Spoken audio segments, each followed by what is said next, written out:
नमस्कार दोस्तों, ढोल के पोल चैनल में आपका स्वागत है। दोस्तों, आज के वीडियो में हम जानेंगे कि सृष्टि की रचना कैसे हुई, सृष्टि की रचना करने वाले कौन थे, हिंदू धर्म ग्रंथों में सृष्टि के रचना के बारे में क्या लिखा हुआ है, वेद पुराण आदि ग्रंथों में क्या लिखा हुआ है और विज्ञान की क्या मान्यता है। दोस्तों, ये सब प्रमाण हम देखना चाहेंगे। तो आइए, स्वागत है मेरे इस वीडियो में। वैज्ञानिकों के मतानुसार तो सृष्टि की रचना एक महाविस्फोट, जिसे बिग बैंग थ्योरी कहा जाता है, उसके अनुसार हुई है। और इसी बिग बैंग के कारण हमारा ब्रह्मांड निरंतर विस्तार पा रहा है। सांख्य दर्शन सृष्टि की रचना पुरुष और प्रकृति नामक दो शाश्वत तत्वों के आधार पर समझाने का प्रयास करता है। मत्स्य पुराण के अनुसार सृष्टि की रचना ब्रह्मा के एक सुनहरे गर्भ हिरण्यगर्भ में प्रवेश कर जाने से हुई है। हिंदू धर्म ग्रंथों के अनुसार सृष्टि की रचना ब्रह्मा से हुई है। जल पर लेटे हुए विष्णु की नाभि से एक कमल होगा। विष्णु जी जल पर लेटे हुए हैं, उनकी नाभि से एक कमल उगता है और उस कमल पर बैठे हुए ब्रह्मा जी पैदा होते हैं। ब्रह्मा जी को सहसा ये भ्रम होता है कि मैं कौन हूँ, मेरा जनक कौन है। इसी विचार से वह कमल नाल के छिद्र में प्रवेश कर जल में अपने जनक को ढूंढने निकलते हैं और 100 वर्ष तक खोजते खोजते थककर समाधिस्थ हो जाते हैं। और समाधि में फिर उन्होंने शेष जी की सैया पर अकेले लेटे भगवान को देखा है, यानी भगवान विष्णु को। कहने का तात्पर्य है कि विष्णु की नाभि से कमल पैदा हुआ और उसमें से ब्रह्मा जी पैदा हुए। ब्रह्मा जी को जिज्ञासा हुई कि मैं कैसे पैदा हुआ, तो वो उस कमल की कमल नाली में घुस करके अंदर जल में चले गए। जल में उन्होंने देखा, कुछ दिखाई नहीं दिया, समाधिस्थ हो गए, 100 वर्ष तक ध्यान करते रहे। फिर जाके उनको विष्णु जी जल पर लेटे हुए दिखाई दिए। तो ब्रह्मा जी ने तब पुरुषोत्तम भगवान से सृष्टि रचना का आदेश प्राप्त किया और कमल नाल के छिद्र से बाहर निकलकर कमल कोश पर विराजमान हो गए। इसके बाद संसार की रचना पर विचार करने लगे। ब्रह्मा जी ने उस कमल कोश के 3 भाग किए, भू भुव स्वः। ब्रह्मा के मन से मरीचि। और देखिए ब्रह्मा के शरीर से मन से कैसे रचना हुई कि ब्रह्मा के मन से मरीचि, नाभि से पुलय, हाथ से क्रतु, त्वचा से भृग, प्राण से वशिष्ठ, अंगूठे से दक्ष तथा गोद से नारद उत्पन्न हुए। दाएं स्तन से धर्म, पीठ से अधर्म, हृदय से काम, भौहों से क्रोध, लिंग से समुद्र तथा छाया से कर्दम ऋषि प्रकट हुए। इस प्रकार यह सारा संसार ब्रह्मा जी के मन और तन से उत्पन्न हुआ है। एक बार ब्रह्मा जी को लगा कि मेरी सृष्टि में वृद्धि नहीं हो रही है, तो अपने शरीर को 2 भागों में विभक्त कर दिया, यानी का से पुरुष और या से स्त्री की उत्पत्ति हुई। पुरुष का नाम मनु और स्त्री का नाम शत्रुपा था। इन्हीं मन और शत्रुपा से मानव संसार की सृष्टि हुई। ये पुराण की बात हुई। अब वेदों के अनुसार वेद क्या कहते हैं? वेद कहते हैं कि ब्रह्मांड की उत्पत्ति के विषय में ऋग्वेद में वर्णित है कि सर्वप्रथम कुछ भी नहीं था, केवल परमेश्वर था जो अपनी अद्वितीय अद्भुत सामर्थ्य से श्वास ले रहा था।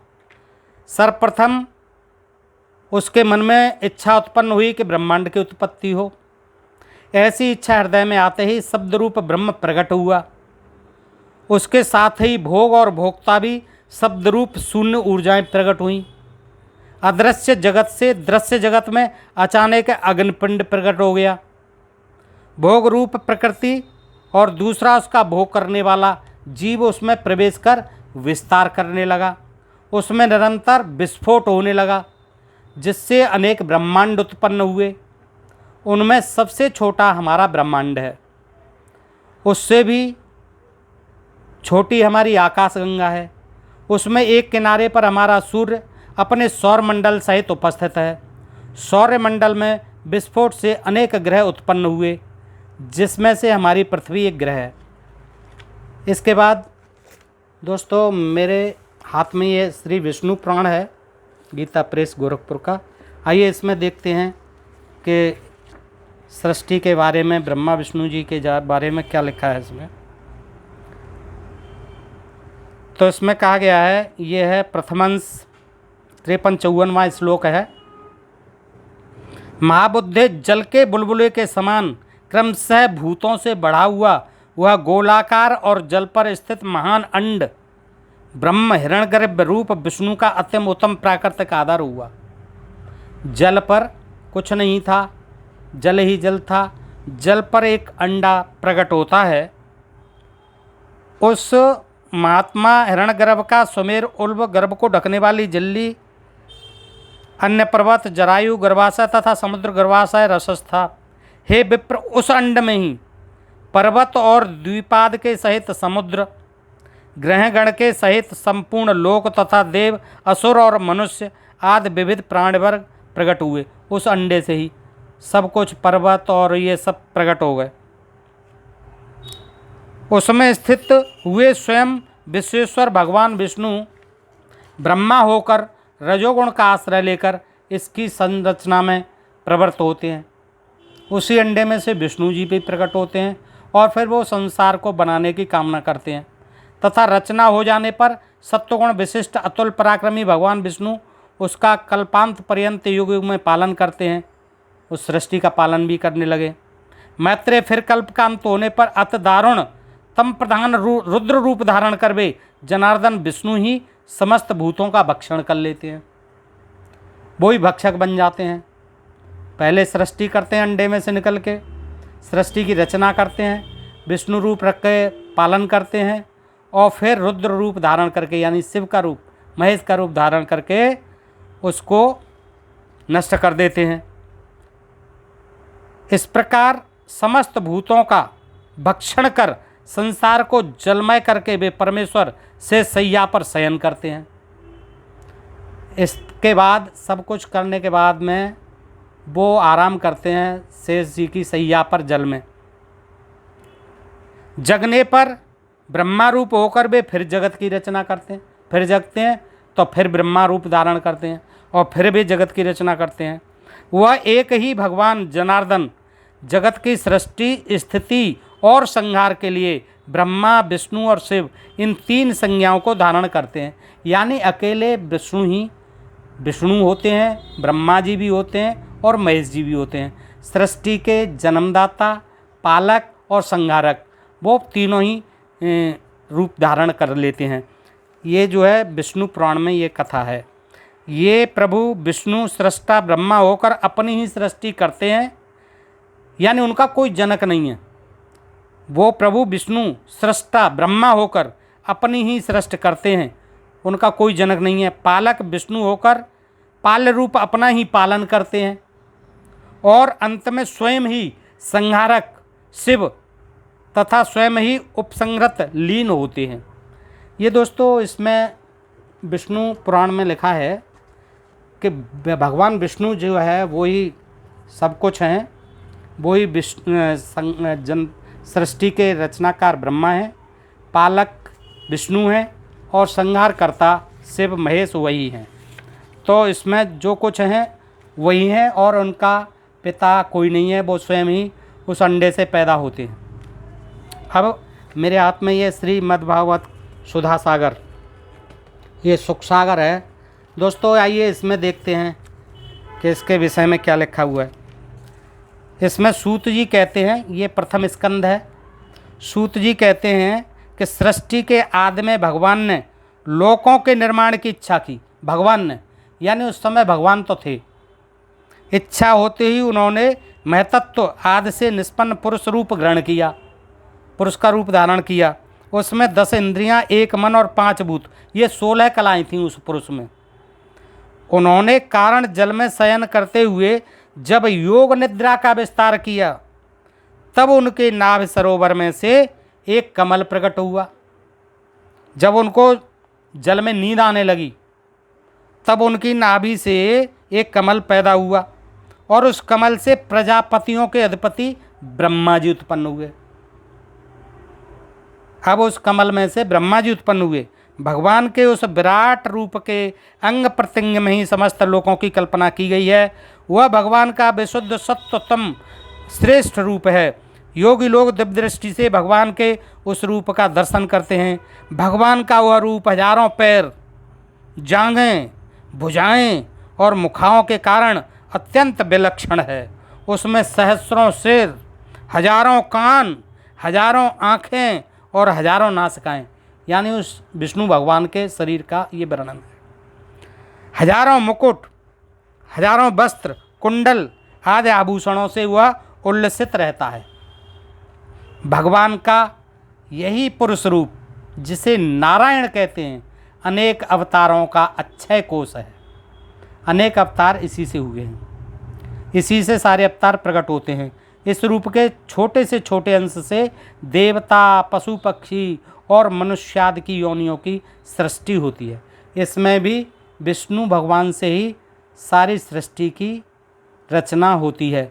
ये इसमें मद्भागवत सुधा सागर सुख सागर में वर्णित हो गया।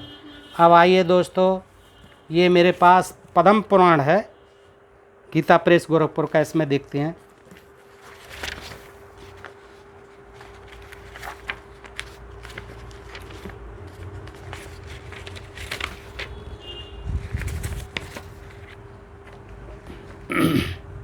ये है, भीष्म जी ने कहा, महामुने, कल्प के आदि में नारायण संज्ञक भगवान ब्रह्मा ने जिस प्रकार संपूर्ण भूतों की सृष्टि की, उसका आप वर्णन कीजिए। भीष्म जी पूछ रहे हैं। तो पुलस्त्य जी कहते हैं कि राजन, सबकी उत्पत्ति के कारण और अनादि भगवान ब्रह्मा जी ने जिस प्रकार प्रजावर्ग की सृष्टि की, वह बताता हूँ, सुनो। जब पिछले कल्प का अंत हुआ, उस समय रात्रि में सोकर उठने पर सत्वगुण के उद्रेक से युक्त प्रभु ब्रह्मा जी ने देखा कि संपूर्ण लोक सूना हो रहा है। तब उन्होंने यह जानकर कि पृथ्वी जल में डूब गई है और इस समय पानी के भीतर ही स्थित है, उसको निकालने की इच्छा से कुछ देर तक विचार किया।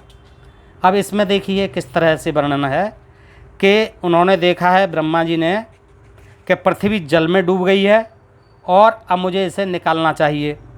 फिर वे यज्ञ में बाराह का स्वरूप धारण करके जल के भीतर प्रविष्ट हुए। अब पृथ्वी जब जल में डूब गई है तो उन्होंने वाराह रूप रखा है और जल के भीतर प्रविष्ट हुए हैं। और विष्णु पुराण में वाराह भगवान, ये विष्णु भगवान ही बने हैं जो पृथ्वी को लाए हैं निकाल के। इसमें ब्रह्मा जी जा रहे हैं। तो भगवान को पाताल लोक में आया हुआ देख पृथ्वी देवी भक्ति से विनम्र हो गई और उनकी स्तुति करने लगी। उन महाबराह रूपधारी भगवान ने पृथ्वी को अपनी दाढ़ों पर उठा लिया, यानी दाढ़ों पर उठा लिया, और रसातल से भी ऊपर की ओर उठे। पृथ्वी को रसातल से, जल में से निकाल के, अब वो जल कहाँ था? जल कहाँ था? पृथ्वी जब उसमें चली गई तो वो जल कहाँ था? खैर, उस समय उनके मुख से निकली हुई सांस के आघात से उछले हुए उस प्रलयकालीन जल ने जनलोक में रहने वाले सनंदन आदि मुनियों को भिगोकर निष्पाप कर दिया। उसमें पहले से ही जल में तमाम ऋषि मुनि सनंदन आदि रह रहे थे, वो जो है निष्पाप हो गए। भगवान महाबराह का उदर जल से भीगा हुआ था। उदर क्या, वो तो पूरे भीगे हुए होंगे जब जल में से निकले हैं। तो जिस समय वे अपने वेदमय शरीर को कपाते हुए पृथ्वी को लेकर उठने लगे, वेदमय शरीर को, उनके शरीर से ही तो निकले थे वेद, तो वेदमय शरीर को कपाते हुए पृथ्वी को लेकर उठने लगे, उस समय आकाश में स्थित महर्षिगण उनकी स्तुति करने लगे। कहीं कहा जाता है कि उस समय तो आकाश भी नहीं था प्रलय के टाइम पर, अब इसमें कोई नहीं था, अब वहाँ आकाश में स्थिति महर्षिगण उनकी स्तुति करने लगे। तो महर्षि भी विद्यमान थे ब्रह्मा जी के जन्म से पहले। ऋषियों ने कहा, जनेश्वरों के भी परमेश्वर केशव, आप सबके प्रभु हैं। गदा, शंख, उत्तम खड़ग और चक्र धारण करने वाले हैं आप। सृष्टि, पालन और संहार के कारण तथा ईश्वर भी आप ही हैं। जिसे परमपद कहते हैं वह भी आपसे भिन्न नहीं है। राजन, सनकादि मुनि जब इस प्रकार स्तुति कर रहे थे, उस समय पृथ्वी को धारण करने वाले परमात्मा महाबराह शीघ्र ही इस वसुंधरा को ऊपर उठा लाए। महाबराह तो आप जानते होंगे, बराह सूअर को कहते हैं, और वो सूअर का जन्म ही धारण किया था उन्होंने, और उन्हें सूअर के जो दांत होते हैं उन्हीं दांतों पर उठा के पृथ्वी को लाए थे। तो उस समय पृथ्वी को धारण करने वाले परमात्मा महावराह शीघ्र इस वसुंधरा को ऊपर उठा लाए और उसे महासागर के जल पर स्थापित कर दिया। पृथ्वी को जल में से निकाल के लाए और फिर महासागर के जल पर स्थित कर दिया। अब वो महासागर कहाँ था, वो जल कहाँ था? उस जलराशि के ऊपर यह पृथ्वी एक बहुत बड़ी नौका की भांति स्थित हुई। उस महासागर के ऊपर ऐसे लगने लगी जैसे कि कोई नौका है, जबकि सारे महासागर पृथ्वी पर ही हैं। तदनंतर ब्रह्मा जी ने भगवान से कहा, इसका मतलब ब्रह्मा जी से अलग भी कोई और भगवान थे। अब वो उनसे कह रहे हैं कि हे प्रभु, मैंने इस समय जिन प्रधान असुरों को वरदान दिया है, अब असुर कहाँ से आ गए? असुरों को वरदान दिया है, उनको वरदान भी दे दिया, उनको देवताओं की भलाई के लिए आप मार डालें। तदनंतर ब्रह्मा जी ने भगवान से कहा, प्रभु, मैंने इस समय जिन प्रधान असुरों को वरदान दिया है, उनको देवताओं की भलाई के लिए आप मार डालें। अब देवता भी थे पहले, असुर भी थे, और सृष्टि की रचना भी हो रही थी। अब वो कह रहे हैं भगवान, तुम जाओ, जन्म लो, अवतार लो, और इन असुरों को जो मैंने वरदान दे दिया है उनको मार डालो। एक तरफ आप वरदान भी दे रहे हैं, एक तरफ भगवान को आदेश भी कर रहे हैं कि अब आप अवतार लीजिए, आप उनको मारिए, उनको देवताओं की भलाई के लिए आप मार डालो, मैं जो सृष्टि रचूँगा उसका आप पालन करें। यानी ये काम करें आप, असुरों को मारें, और मैं जो सृष्टि का पालन करूँगा उसको आप, मैं जो सृष्टि की रचना करूँगा उसका आप पालन करें। तो ये भगवान विष्णु जी थे, और विष्णु भगवान से ये कह रहे हैं ब्रह्मा जी। उनके ऐसा कहने पर भगवान विष्णु तथास्तु कहकर चले गए, और ब्रह्मा जी ने देवता आदि प्राणियों की सृष्टि आरंभ की। अब दोस्तों थोड़ा सा विवरण आप इसमें और देख लेते हैं। नारद पुराण है ये। नारद पुराण में नारद जी ने पूछा, सनक जी, आदिदेव भगवान विष्णु ने पूर्व काल में ब्रह्मा आदि की किस प्रकार सृष्टि की? यह बात मुझसे बताइए, क्योंकि आप सर्वज्ञ हैं। नारद जी सनक जी से पूछते हैं कि हे भगवान आदिदेव, भगवान विष्णु ने पूर्व काल में ब्रह्मा आदि की किस प्रकार सृष्टि की? इसमें विष्णु ने ब्रह्मा की सृष्टि किस प्रकार की, ये पूछ रहे हैं। तो श्री सनक जी ने कहा, देवर से भगवान नारायण अविनाशी, अनंत, सर्वव्यापी तथा निरंजन है। पहले भगवान ने अपने दाहिने अंग से जगत की सृष्टि के लिए प्रजापति ब्रह्मा को प्रकट किया। ये नारद पुराण में अलग कथा है। इसमें भगवान विष्णु जी अपने दाएं अंग को मलते हैं और उससे ब्रह्मा जी प्रकट होते हैं। फिर अपने मध्य अंग से जगत का संहार करने वाले रुद्र नामधारी शिव को उत्पन्न करते हैं। यानी मध्य भाग में जब रगड़ा देते हैं तो फिर शिव जी पैदा होते हैं। साथ ही इस जगत का पालन करने के लिए उन्होंने अपने बाएं अंग से अविनाशी भगवान विष्णु को अभिव्यक्त किया। बाएं अंग से विष्णु जी हुए, तो ये चौथे हो गए कोई भगवान। जरा मृत्यु से रहित उन आदिदेव परमात्मा को कुछ लोग शिव नाम से पुकारते हैं। यानी ये शिव थे, चौथे जो हैं शिव ने ये इनकी तीनों की रचना की है। कोई सदा सत्यरूप विष्णु कहते हैं और कुछ लोग उन्हें ब्रह्मा बताते हैं। भगवान विष्णु की जो पराशक्ति है वही जगत रूपी कार्य का संपादन करने वाली है। दोस्तों ये आप देखें, इसमें यही नहीं पता चलता है कि ब्रह्मा पैदा हुए कि विष्णु पहले पैदा हुए, महेश जी कैसे पैदा हुए, ये तीनों की इनमें लिखा हुआ है तरह तरह से। खैर दोस्तों ये पुराणों की बातें हैं और इनमें कोई सच्चाई तो नहीं है। अपने हिसाब से, पुराने हिसाब से जितना ऋषि लोग जानते थे उन्होंने अपने अपने कल्पना के अनुसार, अनुमान के अनुसार जो भी जैसा समझ में आया लिखा है दोस्तों। लेकिन आज के वैज्ञानिक युग में इन बातों में कहीं कोई सच्चाई नहीं है। इसलिए आप लोग ज्ञान और विज्ञान पढ़ें, और इस पाखंड पुराण से कोई लाभ नहीं होने वाला है। दोस्तों सुनने के लिए बहुत बहुत धन्यवाद। अगर आपको मेरा यह वीडियो पसंद आए तो कृपया ढोल के पोल चैनल को लाइक और सब्सक्राइब और शेयर करें, ताकि मैं ऐसे ही इन ग्रंथों की पोल गपोल कपोल कल्पित कहानियाँ आपके सामने लाता रहूं और अवगत कराता रहूं। धन्यवाद। जय हिंद, जय भारत।